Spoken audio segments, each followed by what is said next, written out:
Sa part 2, nalaman natin na mabilis ang pag-unlad ng Tondo gawa ng dalang modernisasyon ng Amerikano. Kung i-google mo ang Tondo ngayon, madalas lalabas ang mga larawan ng masisikip na eskinita at barong-barong. Pero sapat na ba yon para ilarawan ng Tondo?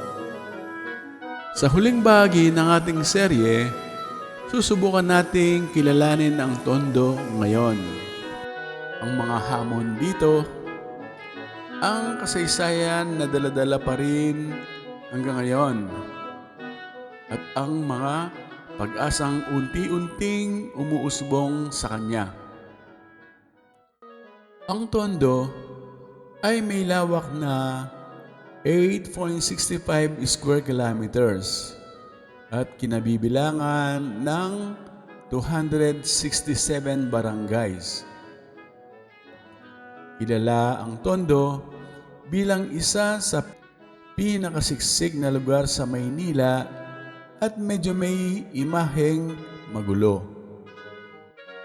Sa iilang ektarya ng lupa, libu-libong pamilya ang nagtitiis na nakatira sa maliliit na kwarto o kaya barong-barong. Nagsasalo-salo sa limitadong tubig at may mangilan-ngilang illegal ang kanilang koneksyon sa kuryente, lalo na sa mga eskinita. Nagsisigip din ang mga kalsada dahil ginagawang parkingan ng sasakyan. Dito malinaw na makikita ang mga isyu ng urban poverty, kakulangan sa serbisyong panlipunan, kakulangan sa maayos at disenteng pabahay.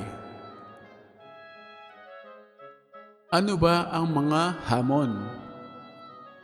Maraming kabataang taga-Tondo ang nakikipagbuno sa araw-araw na hamon. Pagpasok sa paaralan, kahit sakto lang ang pamasahe o kaya baon. Maraming tukso sa kapaligiran dahil lantaran ang iba't ibang klaseng bisyo. Tagay-tagay sa labas ng bahay, videokihan na maingay na minsan ay nauuwi sa pikunan at nagreresulta ng kapahamakan. Sa hanap buhay naman, maraming magulang at kabataan ang nagtatrabaho sa informal sector. Marami ang tindera-tindero sa mga piling kalyeng matao, mga driver ng mga pampasaherong jeep at labandera.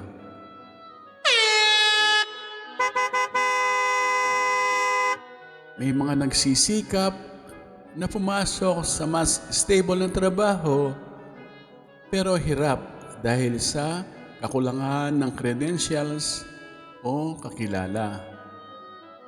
Kasabay nito, may mga issue rin sa kaligtasan. Krimen, droga, at iba pang problema na madalas ibinabato sa pangalan ng Tondo. Ang tanong, Tondo lamang ba ang may negatibong balita? Kung sa balita at pelikula lamang manonood, parang ang Tondo ay puno ng gulo at karahasan. Pero kung maglalakad ka mismo sa mga kalsada nito, may ibang madamdaming kwento kang maririnig. May mga nanay na kumakayod maghapon para mapagtapos sa pag-aaral ang anak. May mga kabataang volunteer na nagtuturo ng libreng tutorial sa mga batang paslit. May simbahan, nagpapatayo ng feeding program. May non-government organization at community groups na nagpapagawa ng maliit na learning spaces. Sa kabila ng masamang reputasyon, ang Tondo ay puno rin ng kwento ng kabutihan at malasakit. Ang Tondo ay may malakas na kulturang kalye. May mga pansamantalang isinasarang magkabila ang kalye para makapagtayo ng basketball court na libangan ng mga kabataan. Mga videoke sa gabi, umaabot ang ingay ng kantahan hanggang madaling araw at piyesta sa kabila ng kahirapan.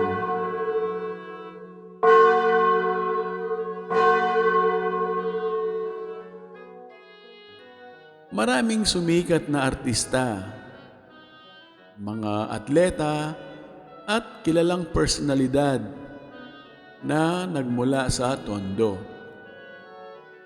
Mga patunay na kahit saan ka man nagsimula, pwedeng mayroon kang marating sa buhay. Sa larangan ng musika, may mga rapper at banda na ginagawang lyrics ang kanilang awit na hango sa kanilang totoong buhay. Kinukwento ang tungkol sa buhay barangay, pakikibakas sa lungsod, at pagmamahal sa pamilyang kahit kapos, sabay-sabay na lumalaban sa kahirapan. Ang Tondo ay hindi lang lugar na makikita sa mapa. Isa itong identity o tatak na bitbit ng maraming taga dito, na kung tawagin ay tatak Tondo. Ano ba ang Tondo ngayon at ang araw ng bukas? May iba't ibang proyekto ngayon para sa Tondo, mga programang pang-edukasyon at scholarship, urban renewal at pabahay ng gobyerno na rent-to-own. Ito ay solusyon o makakabawas sa problema ng siksikan. May mga community-based na programa para sa kalusugan at kabuhayan. Hindi perpekto ang mga ito.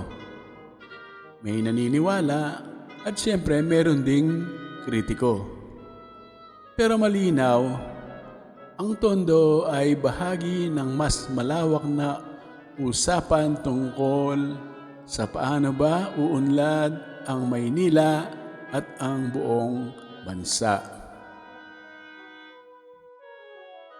Sa inyong palagay, ano na ang Tondo ngayon? Sa pangwakas na salita, ang Tondo ay kwentong kahirapan ng mga tao, kwentong kaharihan ng mga mananakop, kwentong panahon ng pagdami ng manggagawa noong panahon ng Amerikano. Ito ang Tondo, luma at bago, magulo at masigla, mahirap pero puno ng pangarap. Ito ang Timeless Pilipinas Channel. Huwag kalimutang mag-like, mag-share at mag-subscribe. Have a blessed day!